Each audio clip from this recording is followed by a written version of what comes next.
Q&A, karena setiap pertanyaan selalu ada jawaban. Dipandu oleh Yohana Margareta.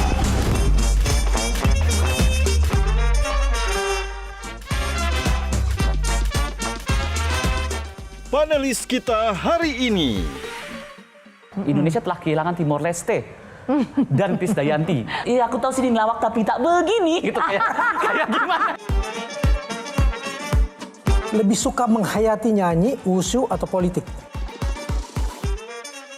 Bagaimana tanggapan Mbak Kade juga melihat artis sekarang yang turun ke gelanggang politik praktis gitu, apalagi yang kemarin disorot tuh? Karena memang saya nyanyi udah di 3 dekade, artinya memang kita merasakan turbulence-nya bagaimana jadi penyanyi zaman dulu dan sekarang. Oke, ayo Ge.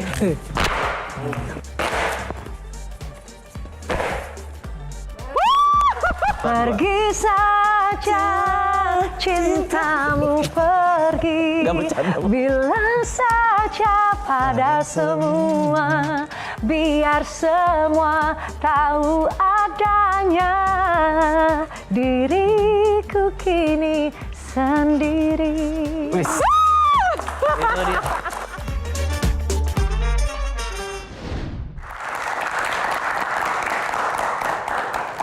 Pemirsa, dari panggung megah yang menyinari dunia musik Indonesia ke ruang sidang parlemen yang penuh tanggung jawab hingga area wushu, tempat ia menaklukkan batas diri. Ia membuktikan bahwa usia bukan alasan untuk berhenti bersinar. Seorang diva, seorang ibu, dan seorang pejuang. Setengah abad hidupnya bukan tentang menua, tetapi tentang harus menemukan versi terbaik dari dirinya sendiri. Meraih mimpi dan juga ambisi, bertumbuh dengan cinta dan keluarga, dengan semangat ruang dan juang yang tak pernah padam. Karena hidupnya beyond the stage. Inilah bintang tamu Q&A malam ini, Krisdayanti. Tepuk tangannya lebih meriah dong. Halo Mimi, apa kabar? Aduh. Thank you. Silakan bersalaman dengan panelis dulu. Apa kabar sih? Aduh, di panelisnya. Aduh, kamu muda-muda. Halo. Tepuk tangan sekali lagi. Silakan duduk Mimi. Duduk nih. Duduk langsung. Kalau mau nyanyi boleh. Boleh. Mimi apa kabar? Baik-baik. Aduh, seneng Akhirnya banget. aku sampai ke Q&A. Betul, setelah penantian bertahun-tahun menantikan jadwalnya padat banget ya. Ternyata wushu loh. Tepuk tangan juara wushu kita. Terima kasih. Selamat datang di Q&A. Terima kasih. Saya tidak Hana, sendiri. thank you. Ada Terima teman-teman kasih. mahasiswa, tepuk Iya, tangan. teman-teman dari Kikwanbi. Dan tak lupa, ada 3 orang panelis yang akan mengulik-ngulik lebih dalam lagi seorang Krisdayanti. Aduh. Kita berikan tepuk tangan untuk Kang Maman. Kang Maman ini dari zaman saya gadis sampul. Oh gitu ya? Jadi udah Wah. nggak usah ditanya umurnya. Oh gitu ya. Rahasianya ada di Kang Maman semua berarti ya? Iya kayaknya. Ada Ge Aduh. Pamungkas. Iya. Anak-anak muda yang Nah, kalau Jadi, saya emang ngelihat beliau dari cinta pertama ya? betul. Katanya. Cinta pertama. Buat orang yang kelahiran 89 atau 90-an tuh pasti first celebrity crush-nya itu adalah Krisdayanti. Waduh. Iya, Waduh. pasti. Pasti. Thank you, Ji. Dan ada Kak Pangi, Bang Pangi. Yang Satu. sudah siap dengan pertanyaan politik ya? Iya, satu alma mater, Unair. Oh wow. Iya, luar dulu kan biasa. kakak ipar saya juga Sumatera kan, jadi kayaknya kita temen ya. Teman. Baik, kita pengen bicara dari panggung ke panggung, tapi nggak semua panggung kita akan bicarakan semuanya satu persatu. Sekarang kita akan mulai Q&A dengan Aduh. panggung politik. Bagaimana teman-teman? Aduh, Setuju terima ya? kasih. Oke. Oke, Thank you, kita terima kasih. yang pertama dulu, Mimi. Ini boleh kita tampilkan satu foto untuk kita tanyakan sama Mimi ya. Kenapa setelah sukses baru lanjut kuliah sih? Pendidikan itu sumber kehidupan yang terus hidup kan. Dan kalau kita bicara pendidikan ini menjadi lifelong learning dan tanpa mengenal batas usia.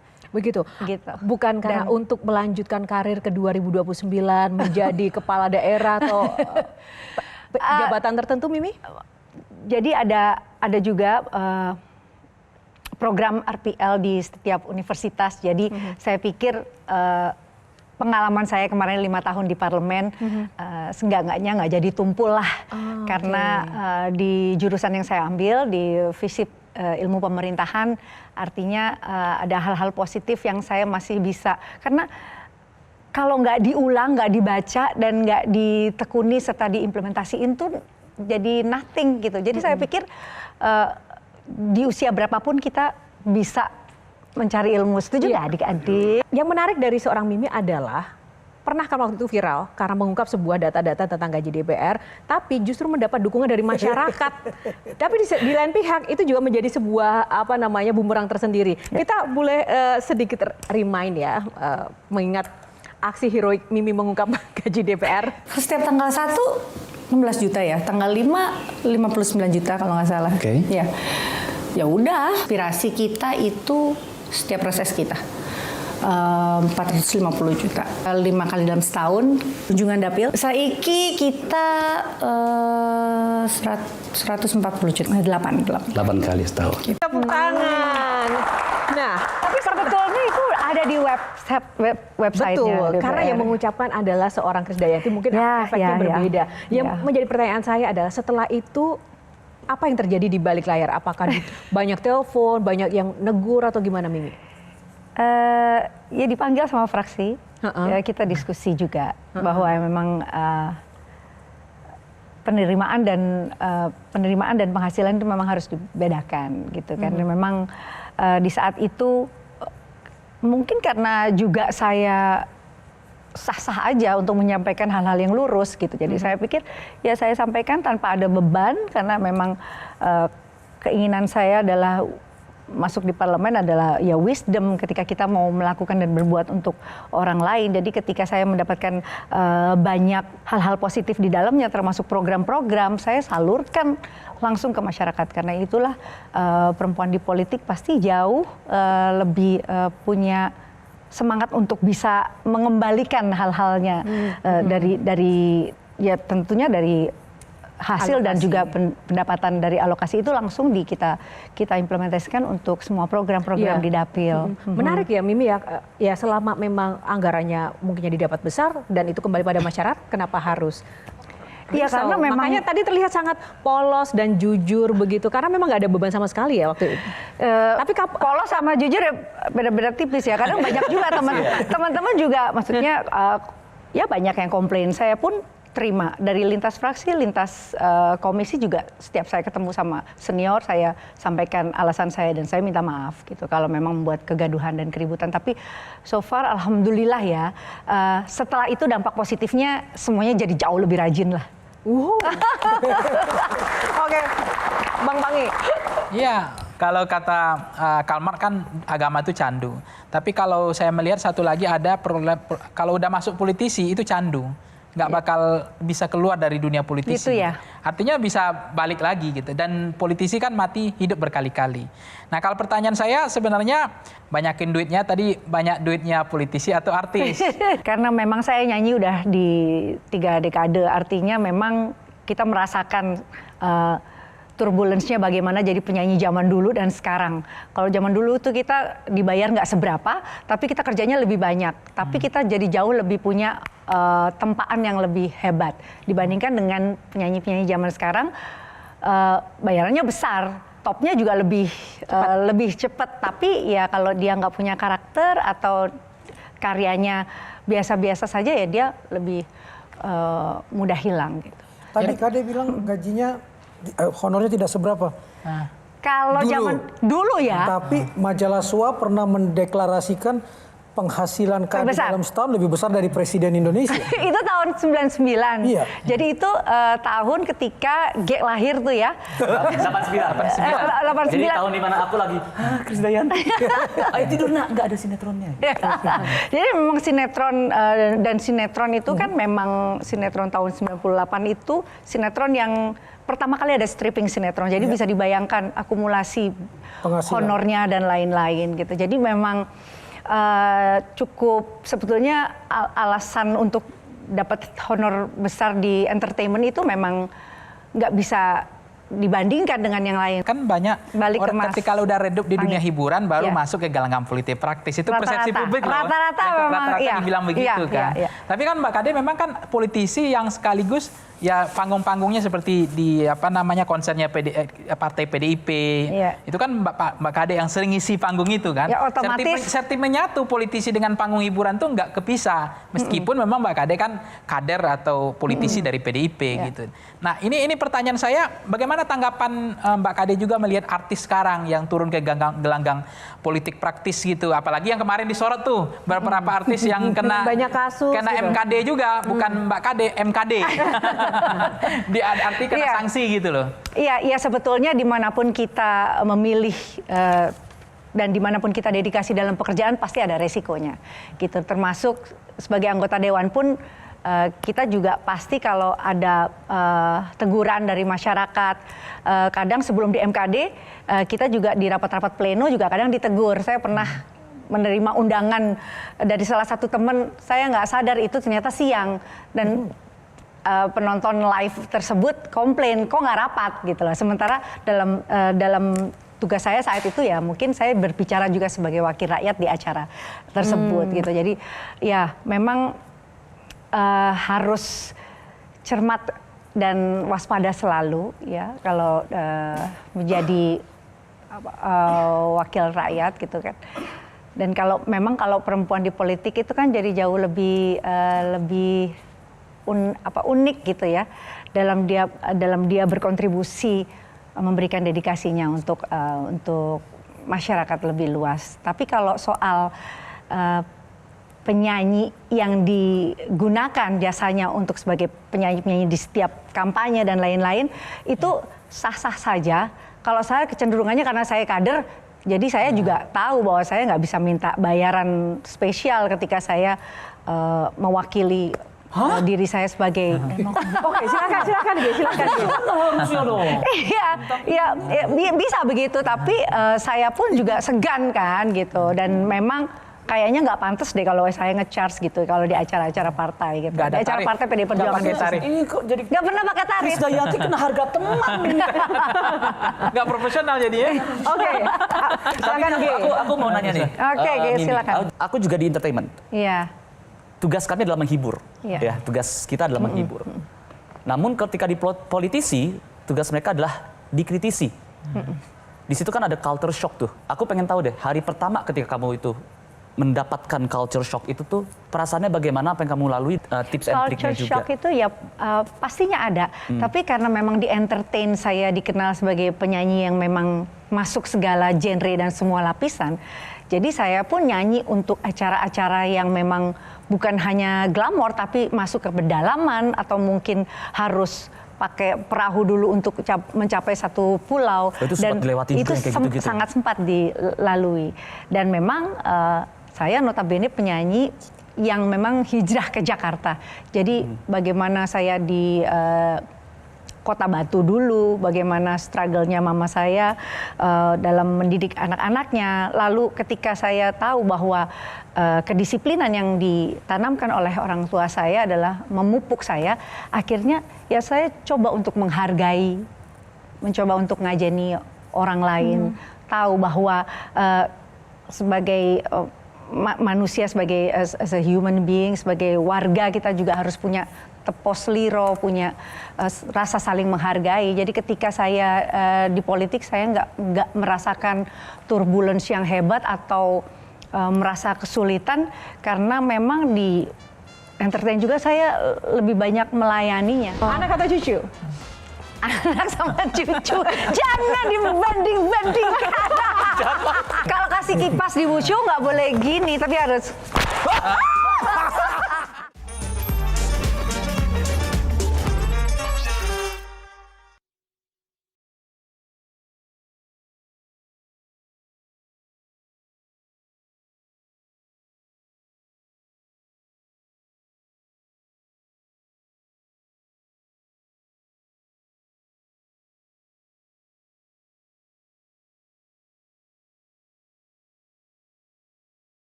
Wow, congratulations, bangga banget ya. Oke.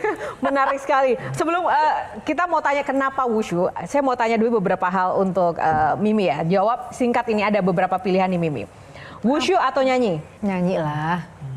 Oh, tetap nyanyi ya, Bob. Konsisten. Padahal udah jadi juara wushu. Oke, anggota DPR atau kepala daerah? DPR aja. DPR. Oke, kita catat daerah ya, rumit guys. ya. Oke, Instagram atau TikTok? Instagram. Make up atau bare face? Make up. Ya nanti pucat ya.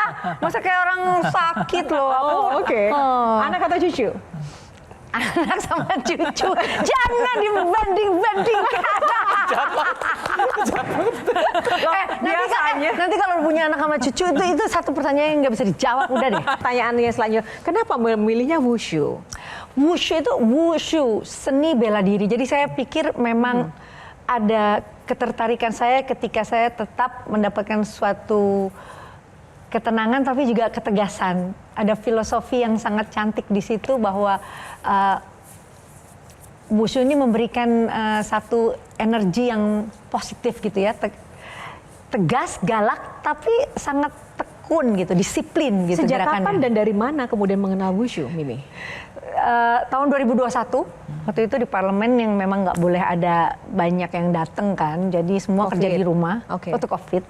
Jadi pagi, siang atau sore saya pasti di samping mencari udara segar, terus juga dapat bonus sehat. Saya pelajari teknik-tekniknya gitu. Memang wushu ini mengalir. Kalau misalkan dilihat wushu dengan sanci itu atau kipas kelihatannya biasa aja, padahal gerakannya tuh semuanya basicnya adalah kungfu dan semuanya kuda-kudanya harus mantap, harus kokoh semua gerakannya dan semuanya mengalir. Gitu. Kenalnya dari mana? Dari teman kah? Melihat sesuatu terinspirasi seseorang atau ya ada atau sering lihat kungfu panda? Ada beberapa atlet. Jackie Chan.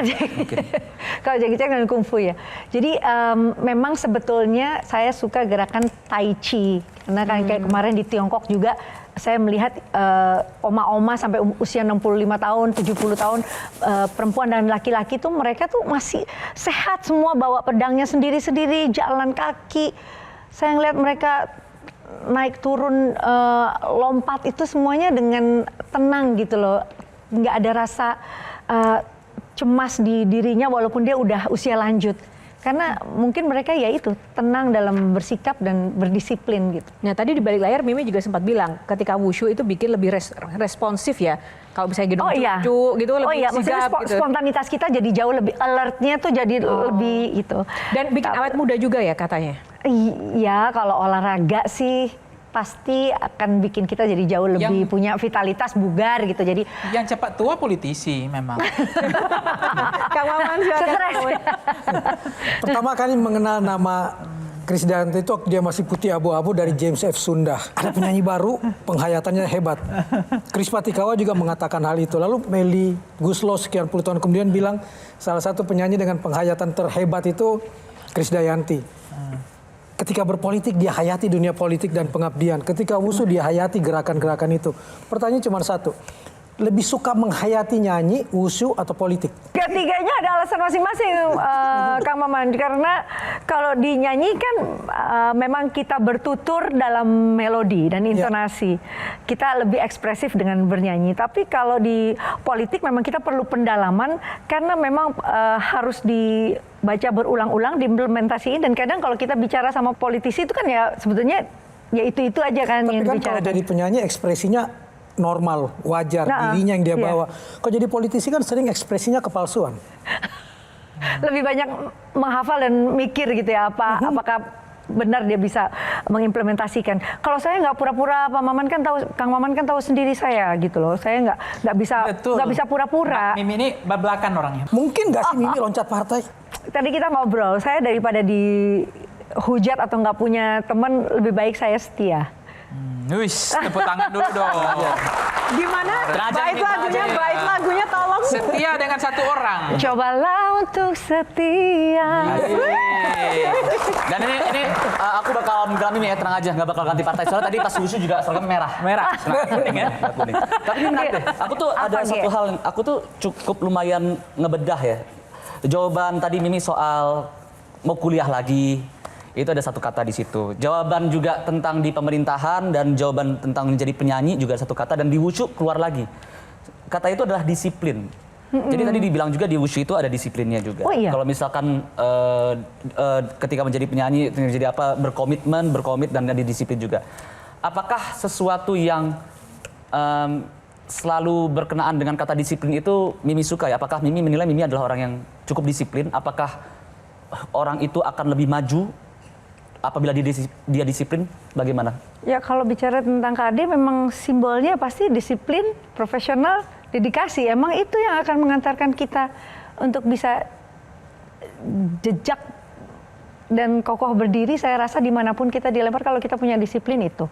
Karena di olahraga juga latihannya cuma itu aja. Bayangkan hanya untuk 1 menit 20 detik latihannya 2 jam dan itu terus diulang-ulang. Karena itulah saya suka sedih kalau ngelihat atlet-atlet kita masih muda tapi harus pensiun. Sementara dorongan dari bibit-bibit mudanya ini banyak tapi nggak punya saluran untuk keluar karena pemerintah harus banyak memberikan cara-cara untuk mereka bisa eksplor kemampuannya. Kayak Jonathan Christie begitu, keluar dari Pelatnas dia langsung menang ini, 3 menang itu. rekor. Ya, 3 jadi juara. memang kita harus cari sponsor gitu. Nah itu sponsor juga dipercaya karena dia punya kedisiplinan. Sebentar, waktu maaf motong. Waktu Mbak KD ini kejuaraan ini membawa nama Indonesia. Iya. Disponsori pemerintah nggak? Enggak. Kamu nyindir dari tadi, gue udah tahu. Gue udah tahu akan ke sana. Nggak, jadi dari Wushu Federation mengundang Indonesia lewat Yayasan Inti Bayangan dan karena saya kalau menang kan menjadi atas nama satu Indonesia. anggota di Sasana dan senangnya lagi di Wushu itu ada veteran, ada kelas veteran. Ternyata emang KD itu singkatan dari aku disiplin sama kuda-kuda. Dari Oh, tadi thank you, terima kasih. wushu itu kuda-kudanya harus mantap. Iya, harus. Makanya kamu juara gitu kan ya. Harus, Tapi di kuda-kuda. politik kuda-kudamu belum mantap, makanya gagal jadi jadi pemimpin di Malang. Aduh. Benang merahnya antara politisi, tadi artis, sama apa tadi wushu. Olahraga. Wushu. Kalau di politik yang penuh perjuangan, di panggung musik yang penuh dengan hiburan dan di olahraga kita dapat kesehatan, semuanya positif lah, ya kan? Dan Jadi semua benang butuh merahnya, perjuangan sih, Mimi. benang merahnya perjuangan dan positif is always. Artinya kamu sudah punya 3 visa ya? Visa atlet, visa anggota DPR, visa warga biasa ya? Visa atlet, iya kok tahu tiga ya? sih aku punya visa atlet. Mewakili Indonesia walaupun tidak dibiayain oleh negara. Kan? Iya. Enggak, dia nanti kalau ke Malang tetap akan jadi KD, kepala daerah. Amin. Tapi menarik dari wushu ini, apa yang menjadi target Mimi dengan wushu ini ke depan sebenarnya? Sebetulnya lebih banyak memperkenalkan olahraga wushu ini menjadi satu olahraga yang sebetulnya murah, bisa dilakukan di mana saja, siapapun, dan bahkan sampai lansia pun bisa. Jadi ketika kita apply aplikasi di handphone, usianya udah tahun kelahiran 75, pasti yang keluar iklan-iklan tai chi atau iklan-iklan olahraga yang lebih jauh lebih slow down. Itu mudah ya? Mudah kalau kita terus mau konsisten ya. Saya ingin lihat kamu bisa membuat dia main wushu dengan mudah. Wah, ya boleh. Coba siapkan ini. Mari kita lihat. Jangankan wushu, wudu aja saya bolong-bolong. Ayo Mbak. Ayo.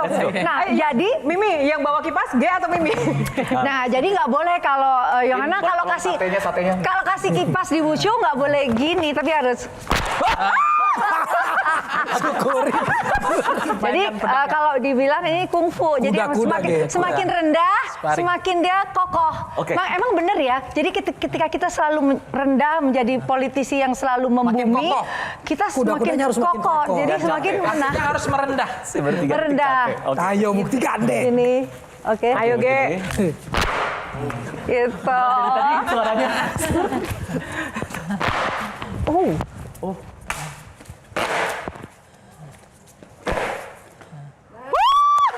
Ayo, Ge.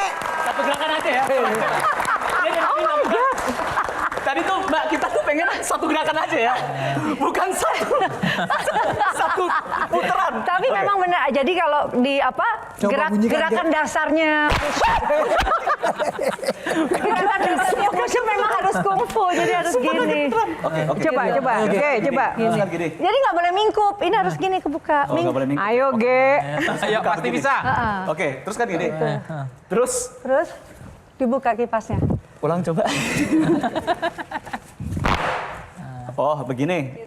Oke. Satu gerakan aja, Ge. Ayo. Oh, begini. Oke, coba ya. Bisa atau tidak ya? Kan begini. Terus Buka. maaf ya. Ini bunyinya itu tidak sekencang bunyinya Mimi, tapi aku masih kaget. Mimi, oke, cocok tepuk tangan dong. Tapi terakhir, gerakan yang paling susah apa? Dari wushu. Di wushu itu ya itulah kuda-kuda yang Kuda-kuda. 90. Makin merendah makin kuat ya. Iya. Dan itu baru aja. Itu tuh tadi dari VT-nya kita lihat itu menyangkut tendangan juga, Iya, tendangan. tinggi juga. Dan itu masih saya bisa ya? itu 5 menit sebelum turun lapangan ke karpet tuh ya, Kang Maman, saya baru tahu bahwa saya akan sekarpet sama wushu yang dari Brazil. Dia udah 34 tahun wushu. Artinya dia juga semua juri-juri udah kenal dia dan lain-lain, dan skor saya cuma beda 3 sama dia. Tapi ya itu yang nggak bisa ditolak veterannya. Oke, tepuk tangan. Terima kasih. Ada nggak sih sebuah lagu yang menggambarkan seluruh kehidupan Mimi? Ku tak sanggup bila aku jauh dari dirimu.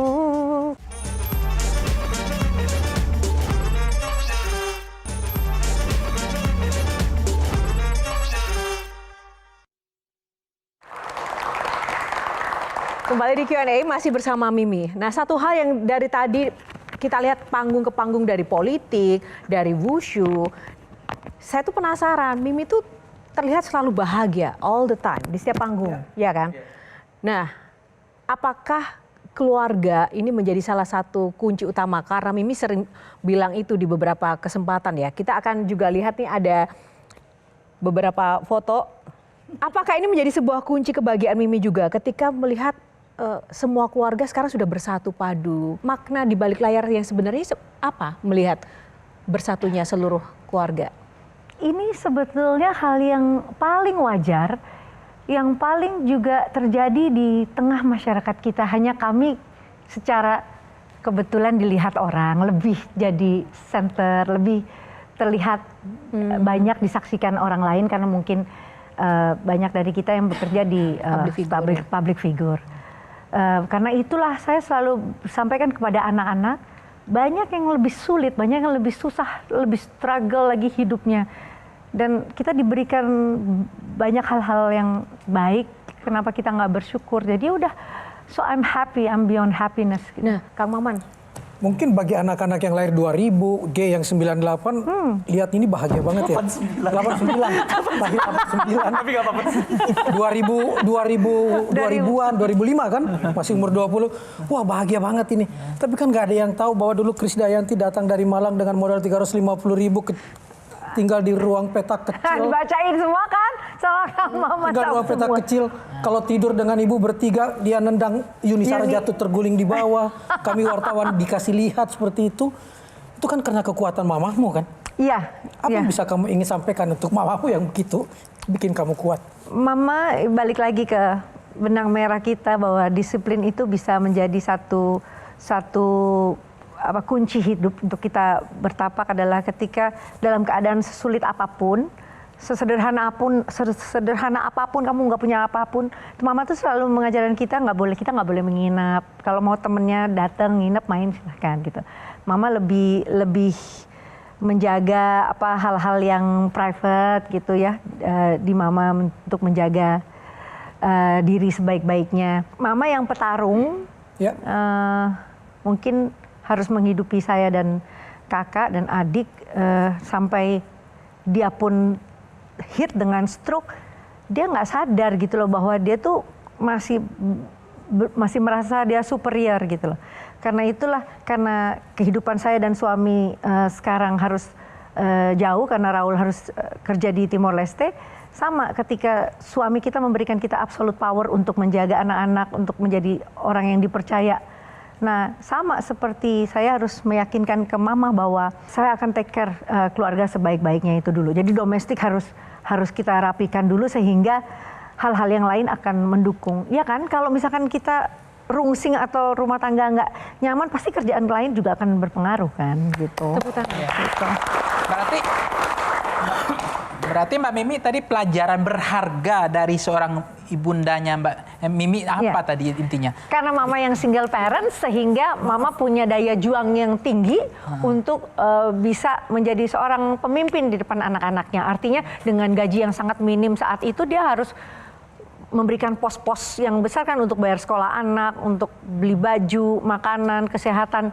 Nah, cara mama untuk mengolah itu dan mama cari pekerjaan sampingan untuk itu saya amati. Sehingga saya menghargai ketika orang kita berikan tips gitu, rasanya kan bahagia seperti mama saya ketika mama dulu dapat tips dalam pekerjaannya gitu. Jadi karena mama disiplin dalam deliver kerjaan gitu. Dan itu yang jadi mama itu nggak akan keluar kamar sebelum dia mandi dan pakai gincu merah. Gincu. Iya, gincu. Jadi dia tuh selalu rapi. Sama saya hargai, jangan mentang-mentang nggak ada kerjaan terus mandi jadi siang gitu.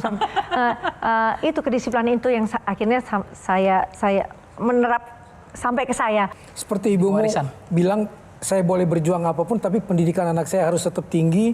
Sampai kamu dimasukkan ke SMA Negeri 3 waktu itu.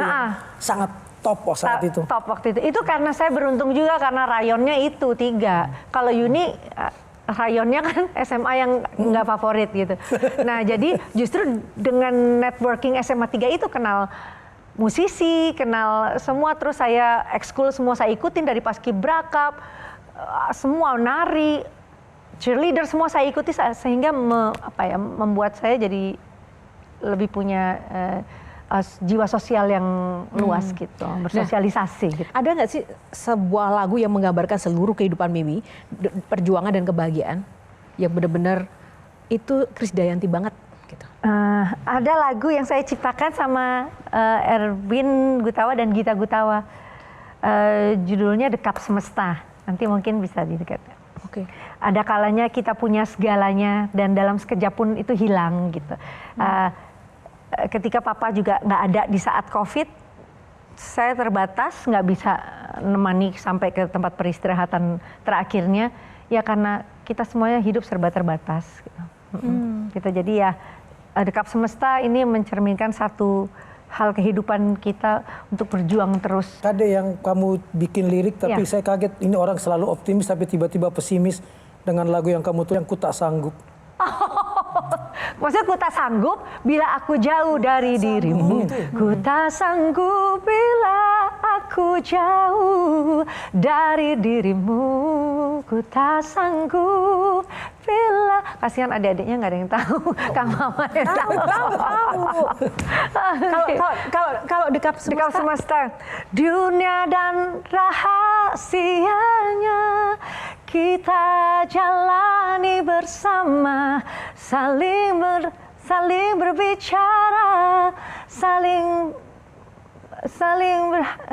kasih dan rasa. Nah, biasanya kalau ciptaan sendiri suka lupa tuh kan. Banyak. Tapi ini dia, teman-teman. Nanti cariin ya liriknya. Ini adalah lagu masa kecil saya. Apa? Lagu masa kecil kalian tuh ungkep ungger. Nah, ini. Berarti masih tahu lagu Menghitung Hari dong? Menghitung hari. Jangan detik. Serius. Tadi wushu aja berdua, masa ini enggak? Aku sama duet. Menghitung hari dong, diam dulu. Mas, kan menghitung hari ada yang prianya kan? Aku suara duanya. Aku jago banget suara dua. Pergi saja cintamu pergi, bilang saja pada semua, biar semua tahu adanya diriku kini sendiri. Dan itu baru musik itu Kang Maman. Betul. Itu. Dan lirik itu akhirnya membuat Kade pun pernah sendiri. Aduh, Kang Maman ini semua di itu aja, tahu aja tuh sambungannya. Coba lagi pernah Kang Maman. sendiri. Semua kayaknya satu Indonesia pada saat itu tahu. Kadang-kadang lagu tiba-tiba meramal masa depan kita. Tapi iya makanya Melly Guslo sahabat kita sekarang paling memang hati-hati sekali kalau sama judul lagu gitu. Jadi memang kadang makanya mencintaimu ya mencintaimu, kita sanggup menghitung hari, semua harus positif lah gitu. Jangan yang sakit, jangan yang duka, jangan yang lara lah. Apa sih yang Mimi takutkan dalam hidup yang nggak pengen itu terjadi? Saya nggak mau, mudah-mudahan saya nggak ada penyakit lupa. Coba bayangin lupa terus tiba-tiba kita lupa orang tua, kita lupa anak, kan ada kan, karena itu doa saya juga mudah-mudahan kita sehat yang manfaat. Karena kalau kita diberikan usia 20 tahun lagi masih ada 70 hari ke depan yang harus kita isi dengan hal-hal positif. Ya. Anda kalau dinilai 1 sampai 10, apakah Anda tersinggung atau tidak ya? Itu aja nih. Cuman ada 2 ini. Seorang Krisdayanti ini, kan saking besarnya itu dia ya tidak luput lah namanya jadi dijadikan lawak gitu. Apakah Anda mengetahui kalau Anda itu juga dijadikan teka-teki? Kalau teka-teki enggak, cuman kalau misalkan yang ya anekdot dan lain-lain gitu sering. Tahu nggak sih teka-teki benda-benda apa yang sangat disayangkan oleh Krisdayanti? Itu nggak tahu? Nggak tahu. Sapu, sampai dibikin lagunya hanya sapu yang tak mungkin. Oke. Itu kan begini. Hanya satu yang tak mungkin kembali, hanya satu yang. Kan kalau artis dengan seninya itu kan ada ibu dan anak ya. Dari 1 sampai 10 apakah itu cukup membuat Anda tersinggung? Enggak ya? Senang, terhibur sekali. Oke. Nah ini yang kedua nih. Ini materinya sebenarnya banyak komika melakukan ini, tapi aku juga melakukan ini juga.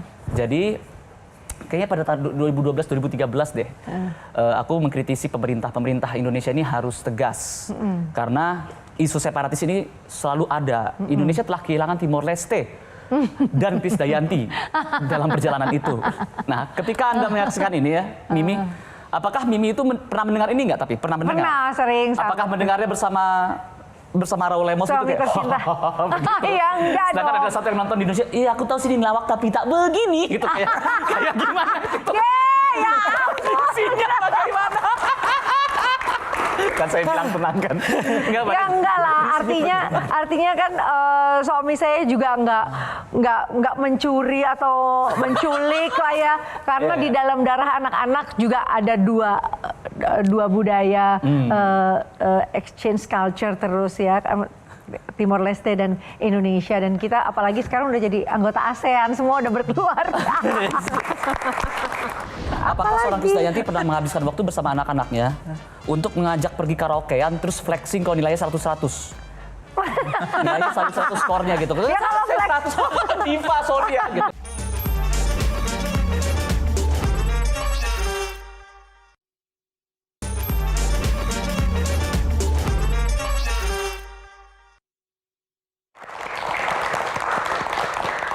Baik, kita akan masuk karena ini segmen terakhir, langsung saja saya tidak mengambil hak orang lain yaitu hak panelis untuk bertanya pada Mimi. Kang Mamun, silakan. Tadi ada kalimat menarik, jangan sampai saya diberi penyakit lupa.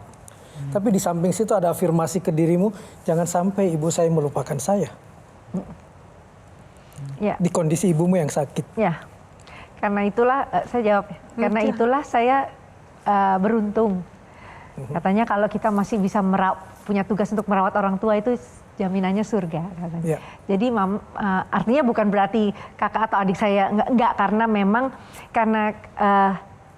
dalam keterbatasan ibu saya dengan sakitnya kita masih bisa titip anak-anak gitu loh. Matanya yang masih aktif walaupun gerakannya jadi jauh lebih lambat, tapi dia masih bisa ke dapur, kadang masak, masih kita bisa titipin, masih bisa bercanda sama menantunya, sama Raul, sama cucu-cucunya gitu. Jadi karena saya ajak terus untuk ngobrol, komunikasi, kadang jadi dia masih dia berpikir dia sehat, jadi masih pergi ke bank atau masih ngecat rambut. Artinya itu kan dia masih energi gitu, masih energetik gitu. Dan itu sumber energi yang paling kamu takutkan hilang kan? Iya, karena itulah tiap hari saya ajak ngobrol karena memang dekat kan, jadi memang nggak bisa spell namanya Yanti, Yuni, dia udah nggak bisa, udah agak sulit gitu. Makanya mama nggak boleh emosi, pelan-pelan Gitu. Baru ketika pelan dia ingat gitu, nama saya gitu. Kadang kan mungkin ucapan sama yang ada di kepalanya mungkin nggak sinkron. Ibunda itu kan pasti kan ngasih nasihat, ngasih wejangan atau pepatah atau apapun itu. Ada nggak satu pelajaran yang diturunkan kepada anak Mimi yang kelak bakal diturunkan kepada cucunya gitu-gitu? Ada nggak? Iya, mama itu selalu on time, rapih, terus ya saya rasa ya karena itu disiplin ya. Jadi Nah, itu kan sifatnya selalu on time. Tapi kan pasti itu ada tuh kalimatnya tuh kayak kayak apa kalimat. gitu. Ada udang di balik batu gitu, misalkan apa gitu. Ada nggak sih? Aku pengen contek soalnya nanti. Iya, kalimat ya itu biasain juga. Memang ada satu penyesalan ketika mama itu sebetulnya sebelum sakit dia minta, karena kesibukan anak-anaknya, dia minta tuh setiap 1 minggu sekali lah kumpul makan gitu loh. Karena semua masing-masing udah pada sibuk gitu. Jadi ini mungkin bisa kita terapkan ke anak-anak. Jadi memang komunikasi di meja makan itu jangan asik sendiri-sendiri. Nggak boleh ada yang bawa handphone ke meja makan. Kita upayakan untuk bisa maksimum. Kadang Sabtu kita kerja ya, maksudnya ketemu aja pas lagi sarapan. Saya sekarang pun pas latihan wushu saya ajak mama, ayo ma, walaupun saya tahu mama susah untuk gerak, tapi dia at least kena sinar matahari yang mana itu bisa menyehatkan dia. Nah ini menarik, tadi ada kata penyesalan. Sampai dengan titik ini, apa penyesalan terbesar seorang Mimi? Ya salah satunya yang kalau terkait keluarga adalah ketika mama sakit jatuh itu kita semuanya nggak lagi deket sama mama. Maksudnya lagi nggak satu rumah sama mama, teman semuanya dengan kesibukan masing-masing. Terus ya lain-lainnya saya anggap itu takdir gitu, kayak soal perpisahan. Tapi alhamdulillah dengan permintaan saya kembali, saya minta diberikan kesempatan untuk kembali bisa merawat anak-anak saya dan semuanya dibuat kembali smooth gitu sama. Jadi bisa dibilang tidak ada penyesalan. Ya kalaupun kegagalan tapi nggak usah berlarut dan lain-lain. Gitu. Wow, tepuk tangan. Mbak Kade, warisan untuk anak itu kan ketika kita generasi orang tua kita ke kita kan mendidiknya jelas keras, disiplin, challenge dalam kondisi penderitaan. Kalau saya cerita ke anak saya nggak nyambung, dia nggak mau cerita itu. Nggak bisa lagi, nggak bisa lagi. Gitu loh. Nah, triknya gimana menghadapi dunia berbeda ini? Iya benar, kita punya age gap yang jauh ya. Artinya memang anak satu sama anak kedua itu beda jauhnya cukup lumayan. Jadi age gap yang membuat seharusnya kita jadi harus pandai-pandai untuk mencari gaya bahasa atau bahasan-bahasan apa yang lebih jauh menarik ke anak-anak yang anak-anak saya yang nomor 1, nomor 2 dan nomor 3 sama 4 itu memang treatmentnya beda. Tapi dia masih mau mendengar penderitaan kita, dulu perjuangan kita. Iya, kayak contohnya tadi pagi, ayo Amora bangun sholat subuh karena yang bisa membuat Mimi masuk surga itu doanya kalian loh. Langsung dia bangun, karena itu tanggung jawabnya dia untuk bisa punya tanggung jawab. Dan gaya bahasa saya mungkin saya lebih ringan karena kita bahas hal-hal yang dia suka. Kayak yang kecil-kecil ya, bahas lagu, arti liriknya, oh ini merasa kehilangan dan lain-lain.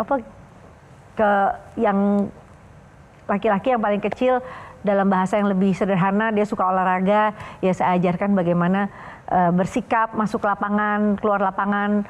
Karena di olahraga itu cuman nggak ada abu-abunya, ada menang sama kalah. Kayak kalau kalah ya berlatih dan berjuang, nggak boleh jadi putus asa. Gitu. Ini aku ada pertanyaan yang kayaknya satu Indonesia tuh harus tahu. Tahu soalnya. Ini semuanya.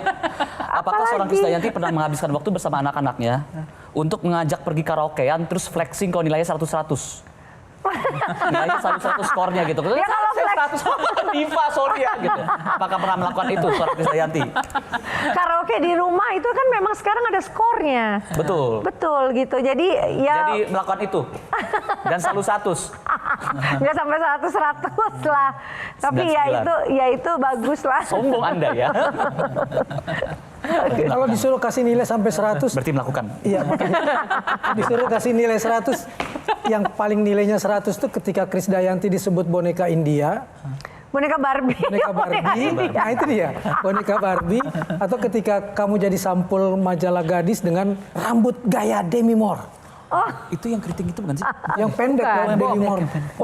Saya tuh senang karena itulah tadi dari panggung ke panggung tapi tidak kehilangan jati diri. Artinya saya memang menikmati semua momen hidup saya sampai akhirnya semua tuh membekas ketika di Gadis Sampul cerita tentang cover rambut Bob dan lain-lain. Saya ingat tuh prosesnya, make upnya, saya ingat semuanya. Jadi itu yang membuat saya terus merasa bersyukur bahwa untuk mencapai semua jalan kehidupan itu tapak tilasnya harus kita ingat. Tepuk tangan buat panelis ini. Makasih Ge, makasih Mas Panggi, makasih Kang Satu Maman. lagi terakhir, pesan terakhir untuk pemirsa dan adik-adik semua yang menyaksikan Q&A malam ini. Ya terima kasih kolaborasi yang sangat-sangat istimewa dari para panelis. Saya sangat bersyukur sekali kita memiliki komunikasi dan diskusi yang sangat-sangat hangat yang mungkin banyak di antara teman-teman yang lain mungkin ada hal-hal kecil yang belum diketahui tentang saya. Saya selalu terbuka dan saya nggak pernah masalah tentang apa itu eksploitasi, tentang apa itu saya nggak pernah gunakan hak marah saya untuk orang menghakimi dan lain-lain. Jadi yang saya dapat ini hal-hal yang sangat tulus yang juga menjadi dorongan saya untuk lebih menjadi manusia yang lebih baik lagi. Amin. Boleh Terima kasih. untuk pemirsa dan teman-teman yang menyaksikan Q&A malam ini, Mimi? Terima kasih banyak Q&A yang sudah memberikan ruang untuk saya menjadi yang terasa jauh jadi lebih dekat, yang belum tahu menjadi lebih tahu karena selalu ada jawaban dan mudah-mudahan jawaban saya cukup bisa memberikan kehangatan Anda malam hari ini. Wow. Terima kasih sekali lagi Mimi untuk Makasih. kesempatan yang luar biasa dan juga Thank you. Terima kasih. Kamu belum wushu, ayo. bisa lucu ya. Ayo, Oke, baik demikianlah episode Q&A kali ini. Semoga bermanfaat bagi teman-teman dan juga pemirsa yang menyaksikan dan memberikan inspirasi sekaligus juga menambah pengetahuan baru bagi Anda yang menyaksikan kali ini. Saya Yohana Margareta undur diri, 25 tahun Metro TV Journey with Empathy. Karena setiap pertanyaan selalu ada jawaban. Terima kasih, silakan bersalaman dulu. Para panelis boleh.